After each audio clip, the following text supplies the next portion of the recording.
পীর আবু বকর সিদ্দিক মুজাদ্দিদুজ্জামান আওলাদ রাসূল দাদা হুজুরের স্মৃতিতে একটা নলেজ সিটি তৈরি করছি 100 বিঘি জায়গার উপরে জ্ঞানের শহর। সেখানে স্কুল চালু হয়েছে 4 থেকে 8 ক্লাস পর্যন্ত চলছে বাংলা মিডিয়াম। 2027 থেকে আমাদের টার্গেট আছে ইংলিশ মিডিয়াম স্কুল ও গার্লস স্কুল চালু হবে। আপনারা সকলে যোগাযোগ রাখবেন, বাচ্চাদেরকে যদি পড়াতে চান পাঠাবেন, যোগাযোগ করবেন। প্রতি বছরে চেষ্টা করি 21শে অগ্রহায়ণ একটা ডেট রেখেছি, স্কুলের একটা প্রোগ্রাম, একটা জনসভা মতো করি আমি। সেখানে মানুষজন যায়, সহযোগিতা করে। গত 2 বছর করতে পারিনি, এবছরে করার প্রোগ্রাম নিয়ত করেছিলাম, কয়েক জায়গায় ঘোষণাও করেছিলাম যে 21 অগ্রহায়ণ বছর করব। তারপরে আমার ছোট ভাই নওশাদ এমএলএ জানেন তো নাকি, সে আমাকে বলল আপনি ঘোষণা করেছেন সব ঠিকই আছে, কিন্তু মানুষ এখন এসআইআর নিয়ে একটুখানি চিন্তার মধ্যে আছে। তবে আমি আপনাদেরকে বলবো এসআইআর নিয়ে বেশি টেনশন করে নিজের জীবনের ক্ষতি করে ফেলবেন না। ঠান্ডা মাথায় চোখ কান খুলে আপনি আস্তে আস্তে স্লো পায়ে হাঁটুন, তাড়াহুড়ো করবেন না, আর ঘাবড়ে গিয়ে একেবারে নিজের জীবনও ক্ষতি করে ফেলবেন না। কারণ ভারতবর্ষের মুসলমান কোন দেশ থেকে আসা নয়, এদেশে ছিল, আছে, থাকবে। কত হুকুমত এসেছে চলে গেছে, মিটাবার কারো ক্ষমতা নাই, ইনশাআল্লাহ এটা মনে রাখবেন। এবং যখন এসআইআর এর ফর্ম ফিলআপ করবেন, 1 কপি ফিলআপ স্ট্যাম্প সহ সিগনেচার আপনার কাছে রাখবেন। 1 কপি যে আসবে বিএলআরও তার হাতে জমা দেবেন, অন্য কারো হাতে জমা দেবেন না। এবং যার হাতে জমা দিচ্ছেন তার ফটোটা তুলে রাখবেন। তো এই 21শে অগ্রহায়ণ প্রোগ্রাম করার ইরাদা করেছিলাম, শুনছি নাকি 7ই ডিসেম্বর হতো। এভাবে 40 জোড়া হওয়ার পর তাদের বংশ বিস্তার যখন হতে শুরু করলো, মহান স্রষ্টা বলল এই নেকাটা এখন হারাম, বন্ধ হয়ে গেল, এবার একটু দূরে দূরে। এভাবে মানুষ জাতি পৃথিবীতে বিস্তার হয়েছে। আজকে পৃথিবীতে 750 কোটির উপরে মানুষ আছে, বলুন সুবহানাল্লাহ। বাবেরা, নওজওয়ানেরা, এই মনুষ্য জাতি কিভাবে চলবে? এই মনুষ্য জাতির জন্য মহান স্রষ্টা রব্বুল আলামিন যুগে যুগে যুগে একজন করে পথ প্রদর্শক নবী রাসূল মেসেঞ্জার আওতার পাঠিয়েছে এবং আসমানি কিতাব পাঠিয়েছে। যখনই মনুষ্য জাতি মহান স্রষ্টাকে ভুলে গিয়ে খারাপ অন্যায় রাস্তায় চলে গেছে, দাঙ্গা ফাসাদ খুন খারাপিতে চলে গেছে, তাদেরকে সঠিক রাস্তা দেখা মহান স্রষ্টা আসমানি কিতাব পাঠিয়েছে এবং এই কিতাবটাকে বোঝাবার জন্য নবী রাসূল পাঠিয়েছে। এই পৃথিবীর জমিনে 1,24,24,000 নবী রাসূল মেসেঞ্জার আওতার এসেছে। সবাইকে সম্মান করি, সবার উপরে ঈমান আনি, সবাই সত্যবাদী ছিল, সবাই হকের উপরে ছিল। এবং পৃথিবীর জমিনে মোট 104টে কিতাব এসেছে।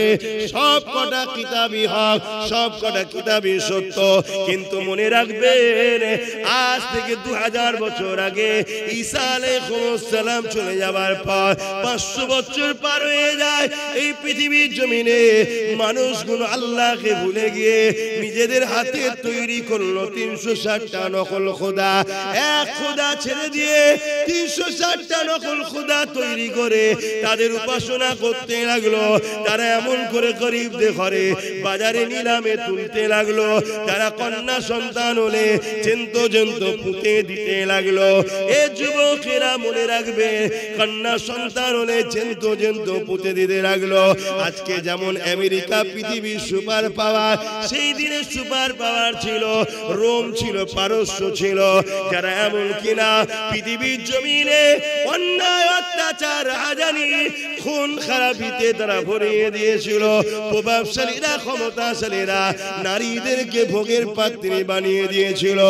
মানুষ রাজা হয়ে মানুষকে দিয়ে উপাসনা করাতো। রাজাদের ঘরে মানুষ সিজদা করত, রাজাদের মূর্তি তৈরি করে তাদের উপাসনা করত। এক কথায় আল্লাহর জমিনে মানুষগুলো মহান স্রষ্টাকে ভুলে গেল। হিংসা, অশান্তি, দাঙ্গা ফাসাদ, খুন খারাপি, অশান্তির দাবানল পৃথিবীতে দাও দাও করে জ্বলছে। পৃথিবী ধ্বংসের দিকে যাচ্ছে। কোমরে দড়ি বেঁধে গরিবের ঘরের ছেলেদেরকে বাজারে তুলে নিলামে বিক্রি পর্যন্ত করা হচ্ছে। আবার সেই দিন আসতে চলেছে আবার সেই দিন আসতে অলরেডি আমেরিকায় শুরু হয়ে গেছে, আবার আমার হিন্দুস্তানও আসতে চলেছে। এই যে এনআরসি, এটা লক্ষ্য কি? কম পয়সায় লেবার তৈরি করো, এর নাম হলো এনআরসি। কম পয়সায় লেবার তৈরি করো, গরিবের ছেলেদের ঘরে ক্যাম্পের মধ্যে রাখো, বড় বড় কোম্পানিরা আসবে, ওই ক্যাম্পের মধ্যে পুরো খাঁচা দিয়ে ঘেরা থাকবে, ফোর্স দিয়ে পাহারা থাকবে, ওখানে লেবার সব গরিবের ছেলেরা থাকবে, শুধুমাত্র জানটুকু বাঁচার জন্য খেতে পাবে। আর ওই লেবার বড় বড় ফ্যাক্টরিতে, বড় বড় লোহা, বড় বড় পাহাড় খনন করা, বড় বড় জায়গায় সব কোম্পানিতে ভাড়া খাটতে হবে। এর নাম হলো এনআরসি। কথা বুঝে আসছে না? তো সেই জায়গাতে আবার শুরু হচ্ছে এই যে গোলামি প্রথা, এই যে দাসত্ব প্রথা। শুধু বড় লোকরাই বাঁচবে, গরিবদের বাঁচার অধিকার নাই। এই প্রথাকে ভেঙে দিয়ে মানুষের সমান অধিকার দিবার নাম হলো ইসলাম। জোরে বলুন সুবহানাল্লাহ। আমরা তো ইসলামকে ভুলে গেছি, আমরা ইসলামকে তো অন্য রাস্তায় চালাচ্ছি। মনে রেখে দিও, রাসূলের সুন্নাতকে যে মানলো সে রাসূলকে ভালোবাসলো। কিন্তু সময় কম, এত বিস্তারিত বলতে পারবো না। ১৫০০ বছর আগে কন্যা সন্তান হলে জ্যান্ত পুঁতে দিত। এই যে নারীদের মর্যাদা, এই নারীদের সম্মান, এটা ইসলাম দিয়েছে। জোরে বলুন সুবহানাল্লাহ, আরো জোরে বলুন সুবহানাল্লাহ। ভাইরা আমার, আজ বড় দুঃখের সাথে বলতে হয়, ইসলাম ন্যায়ের পক্ষে, ইনসাফের পক্ষে, মানবতার পক্ষে, গরিবের পক্ষে, এতিমের পক্ষে, নারীদের হকের পক্ষে বলে আজকের দিনেও কিছু মানবরূপী জালিম পশু বেরিয়েছে, তারা ইসলামকে বারবার আঘাত দেয়। তার একটা নমুনা আপনাদেরই এই উত্তর ২৪ পরগনায় ব্যারাকপুরের ভাটপাড়াতে এক মানবরূপী পশু বেরিয়েছে, নাম তার অর্জুন সিং। নাম শুনেছেন তো? সে কি বলছে? ইসলামে নাকি রেপ করাটা পাপ নয়, ইসলাম নাকি বলেছে রেপ করা নাকি খারাপ কাজ নয়। আপনারা শুনেছেন এমন কখনো কথা? ইসলামে কি রেপ করা খারাপ কাজ নয়? জোরে বলো। এরকম কথা ও বলেছে না বলেনি যে ইসলামে রেপ করা কোনো খারাপ বিষয় নয়? এ কথা বলেছে না বলেনি? এটা ইসলামের নিয়ে সত্য কথা বলেছে না মিথ্যাচার? জোরে বলো। কেন এই মিথ্যাচার করছে? ওরা মানুষের প্রভু হতে চাইছে। ওরা জানে ইসলাম যদি থাকে আমার প্রভুত্ব টিকানো সম্ভব নয়। একটা মুসলমানের ঘরের ছেলে যত খারাপ রাস্তায় চলে যাক, তাকে যদি বলা হয় তুই আমায় সেজদা দে, কেউ দেবে? কেন? এরা জানে সেজদা একমাত্র, হয়তো দেয়নি, নামাজও পড়েনি, তারপরেও জানে সেজদা কাকে দিতে হয়? আল্লাহকে। এরা যে গোলাম বানাতে চাইছে, এদের গোলামি প্রথা চলবে না। অথচ শুনে রেখে দেন, ইসলামে রেপ যারা করে তাদের জন্য কি শাস্তি রয়েছে? যারা রেপ করে ইসলামে তাদের শাস্তি কি? গলা পর্যন্ত পোঁতো, পাথর মারতে মারতে মেরে ফেলে। কেন? যে পুরুষ মায়ের জাতকে মর্যাদা দিতে জানে না, ইসলাম বলছে ও মানবরূপী পশু, ওকে বেঁচে থাকার অধিকার নেই, ওকে হত্যা করে দাও মেরে। শুনছেন? আর সেই ইসলামের নামে কেমন মিথ্যাচার করছে। আর যারা মিথ্যাচার করছে, উপরন্তু তাদের দলেতে অনেক রেপিস্ট নেতা আছে। তারা যেসব এলাকায় রাজত্ব চালাচ্ছে, সেই সব এলাকায় নারীরা সুরক্ষিত নয়। সেই সব এলাকায় কন্টিনিউ নারীরা রেপ হচ্ছে। কিন্তু আমি আপনাকে ইসলাম অনুযায়ী চলা একটা জায়গার নাম আপনাদেরকে জানাচ্ছি। 1450 বছর ধরে সেই জায়গায় নবীর আদর্শে আজও চলছে। 1450 বছর ধরে আজকের দিন পর্যন্ত রেপ তো দূরের কথা, একটা নারী ইফতিজিংও হয়নি। ওই জায়গার নাম হলো মদিনা শরীফ। জোরে বলুন সুবহানাল্লাহ, আরো জোরে বলুন সুবহানাল্লাহ। যেখানে রেপ তো দূরের কথা, 1450 বছরের ইতিহাসে একটা রেপও তো হয়নি। রেপ তো দূরের কথা, কোন নারীকে কোন পুরুষ টিটকিরিও মারেনি। কেন? আইন এত কড়া, ওখানে রাসূলুল্লাহর আইন চলে, নবীর বিধান চলে। ওখানে রাত 12টায় যাবেন, 1টায় যাবেন, 2টোয় যাবেন, 3টেয় যাবেন, সারা রাত নারীরা খুঁজছে। এরপরও কোন নারীকে রেপ তো দূরের কথা, কারো দিকে কোন নজরে তাকাবার ক্ষমতা কারো নেই। কেন? রাসূল মানুষের দিল জয় করেছে, মানুষের দিলকে জয় করেছে, মানুষকে এইভাবে তৈরি করেছে যে মানুষ কারো দিকে খারাপ নজরে তাকায়ও না। এর নাম হলো ইসলাম। জোরে বলুন সুবহানাল্লাহ। আজ আমাদের ধর্মের নামে মিথ্যাচার করা হচ্ছে। আমি এই মজলিস থেকেও চ্যালেঞ্জ দিচ্ছি, আসেন ইসলামের মোকাবিলায় কেউ যদি থাকেন, নারীদেরকে ইসলাম যে সম্মান দিয়েছে এই সম্মান কেউ কাউকে দিতে পেরেছে? ইসলামের মোকাবিলায় কেউ যদি থাকেন, আসেন আমরা ডিবেটে চ্যালেঞ্জে বসতে চাই।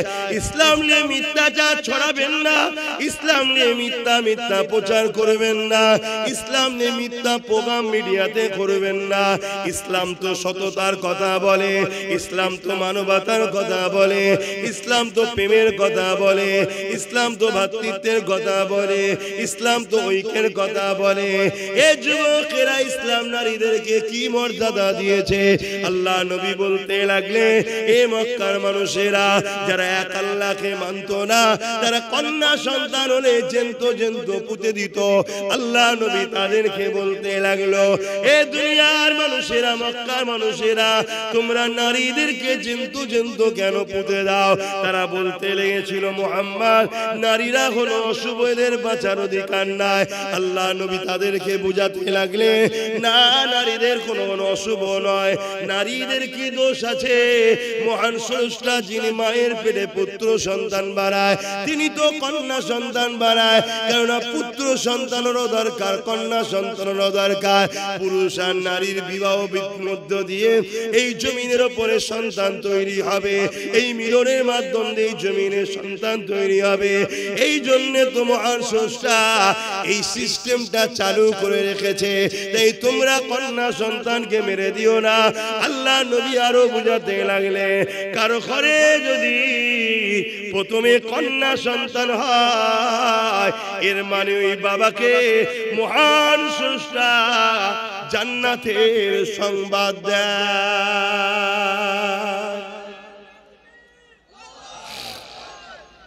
তাহলে প্রথমে কন্যা সন্তান হওয়া কোন দাম্পত্য জীবনে এত বড় শ্রেষ্ঠ কাজ, ইসলাম বলছে জান্নাতের সংবাদ পাই। জোরে বলুন সুবহানাল্লাহ। সেই ইসলাম নারীদেরকে অপমান করেছে। শুনছেন তো নাকি না ঘুমিয়ে বললেন? জেগে আছেন তো? জেগে আছেন তো? না, একটুখানি সাথ না দিলে আর হয় না। এমনি ঠান্ডা লেগে আছে ভাই, কথা নিশ্চয়ই বুঝতে পারছে। এই দিনের বেলা জলসা করছি, ঘেমে যাচ্ছি, আর সন্ধ্যের পরে জলসা করতে আবার ঠান্ডা লাগছে। এখন ঠান্ডা গরম হচ্ছে। তো যাক, আমি যে কথা বলছি, তাহলে ইসলাম নারীদেরকে কত সম্মান দিয়েছে, যে কন্যা সন্তান হলে মহান স্রষ্টা কি বলছে, জান্নাতের শান্তি সংবাদ ওই পরিবারকে আল্লাহ দিল। জোরে বলুন সুবহানাল্লাহ। আল্লাহ নবী আরো বলেন, বাবারা, কারো ঘরে যদি একটা, দুটো, তিনটে, চারটে, পাঁচটা, একাধিক পুত্র সন্তান হয়, ওই দাম্পত্য জীবনের জন্য আল্লাহ নবী কোন ঘোষণা এলান দেয়নি যে তোমার 5টা পুত্র সন্তান তুমি জান্নাতি, ঘোষণা দেয়নি। দিয়েছে নাকি?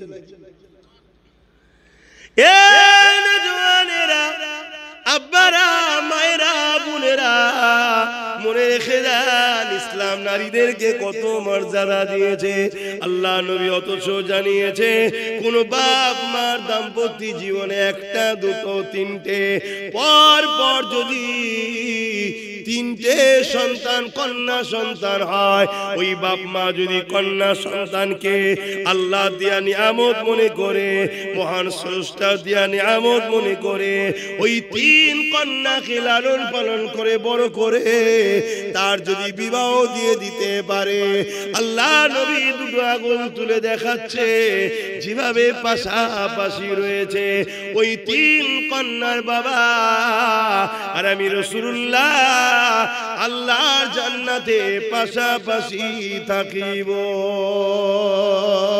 আরো জোরে বলুন সুবহান। বলে আর এখন কি হচ্ছে, কন্যা সন্তান পেটে থাকলে হসপিটালে পয়সা দিয়ে মেরে দেওয়া হচ্ছে। এরা মানুষ, এরা সব মানব রূপী দুপায়ে পশু যারা